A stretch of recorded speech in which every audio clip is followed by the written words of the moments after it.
Japan woke up to the roar of one of the most violent typhoons in the last 20 years. Halong, the 22nd storm of the season, slammed directly into the Izu Islands with winds surpassing 200 kilometers per hour and atmospheric pressure dropping to 955 hectopascals. In a matter of hours, waves towered more than 30 feet high, and torrential rain transformed the landscape into a scene of isolation and destruction.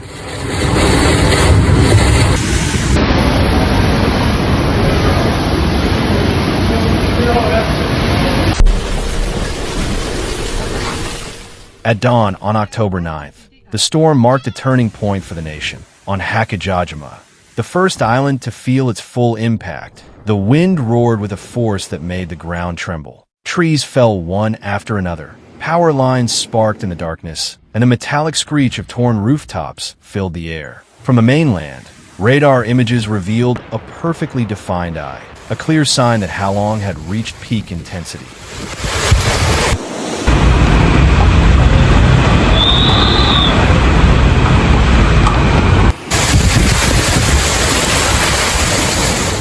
Japanese authorities acted quickly. The Japan Meteorological Agency, aware of the danger, urged residents of Aogashima and Hachijojima to evacuate immediately. The order was firm: stay away from slopes, seek shelter, and keep informed through radio broadcasts. There was no time to hesitate. The typhoon was moving northeast at 40 kilometers per hour, its dense, symmetrical course swallowing everything in its path.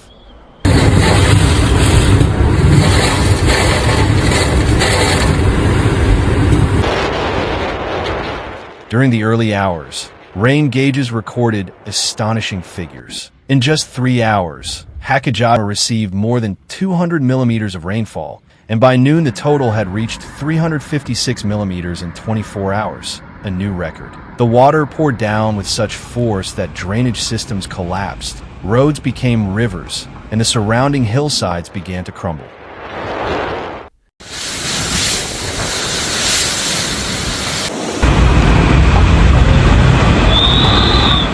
As Halong advanced, chaos spread. Power poles fell like dominoes, and communication networks failed one after another. By 8:30 a.m., Tokyo Electric Power Company reported that 3,000 homes were without electricity across the hardest hit islands. Repair crews were unable to respond.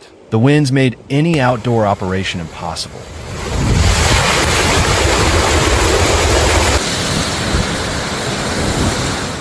But the storm had not yet shown its most dangerous face. At 11:45 a.m., the meteorological agency raised the alert level to its maximum, a measure not taken on Hachijojima in over 20 years. The raging sea broke over coastal barriers and slammed into piers. In some areas, waves nearly 10 meters high struck with enough power to shake the concrete foundations.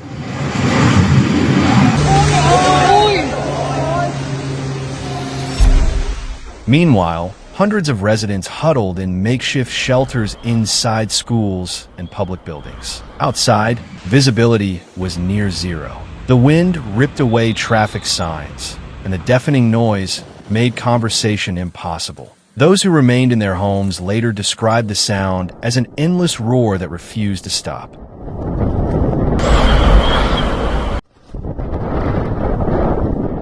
By 3 p.m., meteorologists confirmed that the center of the typhoon was positioned southeast of the Kanto region, drifting slowly to the northeast. Although forecasts showed it would weaken in the coming hours, the damage had already been done. Rivers across the region were at their limits, and coastal areas remained under threat of surging tides.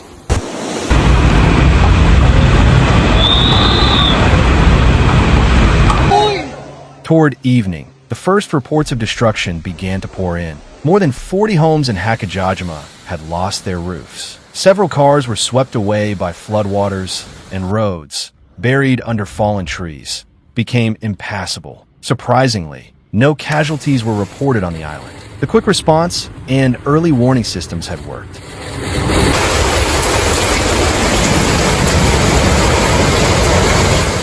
However, not every part of Japan was as fortunate. In Kanagawa Prefecture, a fisherman was swept away by a powerful wave while trying to secure his boat before the storm's arrival.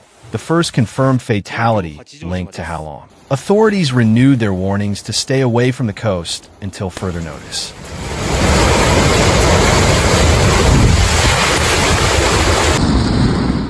The disruptions extended quickly. All flights departing from Haneda Airport were canceled, and ferry services connecting the Izu Islands to Tokyo were suspended. Japan, a country well prepared for typhoons, once again found itself testing the limits of its resilience.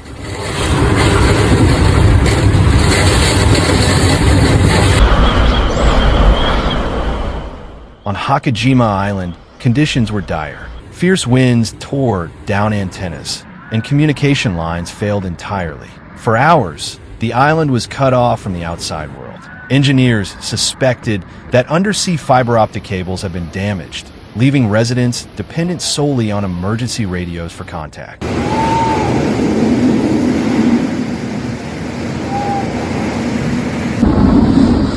Even as the storm's center began to drift away, danger remained. New linear rain bands, narrow corridors of intense precipitation, continued forming around the system, triggering unpredictable downpours. Each new burst of rain carried the risk of additional landslides, especially on slopes already saturated with water.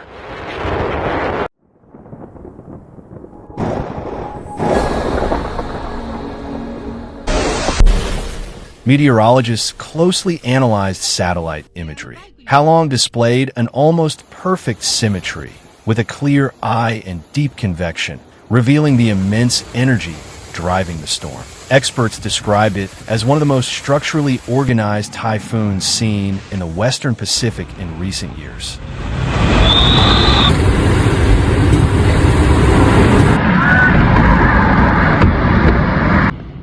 The material damage was extensive. On Hachijojima, landslides destroyed the island's main highway and wiped out entire banana and citrus plantations. Farmers estimated crop losses of up to 40%. Preliminary government figures placed total damage at 1.2 billion yen, roughly $8 million.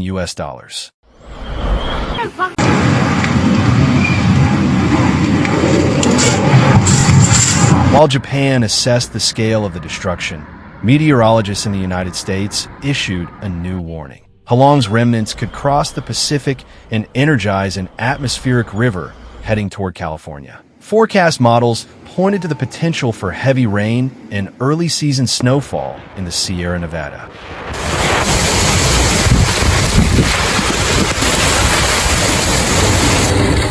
Back in Japan, the typhoon was slowly losing strength. The gusts persisted, but were no longer as ferocious. Even so, authorities kept weather warnings active across Tokyo and Chiba, where the wind was still tearing off rooftops and swaying trees dangerously close to power lines.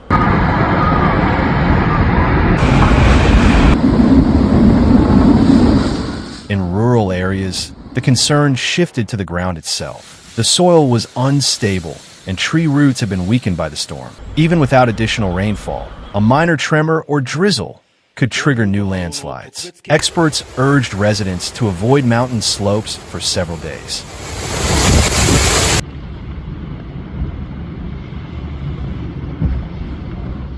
At Hachijojima Port, the scene was bleak. Capsized boats, shattered docks, and flooded warehouses bore witness to the storm's power. Though fishermen had moved their vessels inland before the typhoon, the material losses were unavoidable.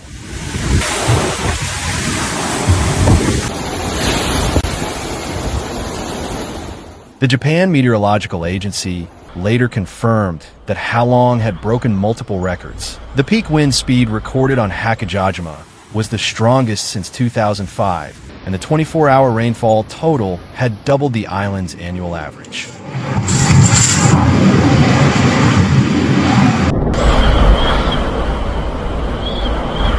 Across the Pacific, scientists echoed the same conclusion. Rising ocean temperatures are fueling stronger and faster developing typhoons. The warmer waters of the Western Pacific have become a constant source of energy, giving birth to storms that grow more intense and less predictable. Small island chains like Izu are now at the forefront of this growing threat.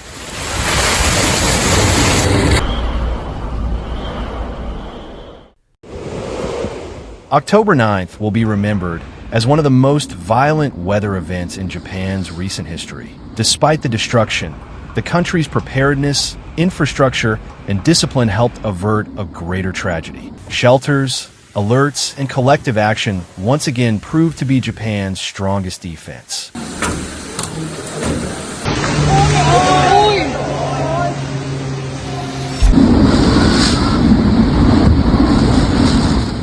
When the skies finally began to clear, recovery efforts started immediately. Crews worked tirelessly to clear debris, reopen roads, and restore power lines. Ferry and air services remained suspended for days as authorities continued safety inspections.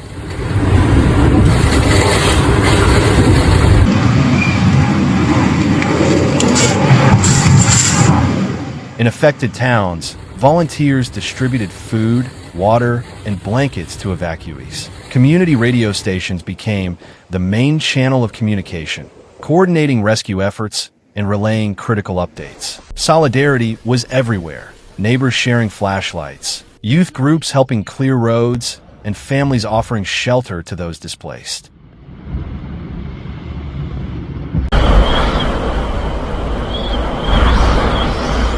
By October 11th, Typhoon Halong had dissipated over the Pacific, leaving behind a stark reminder of nature's power and the growing influence of climate change. Scientists warned that storms of this magnitude could become more common if ocean temperatures continue to rise.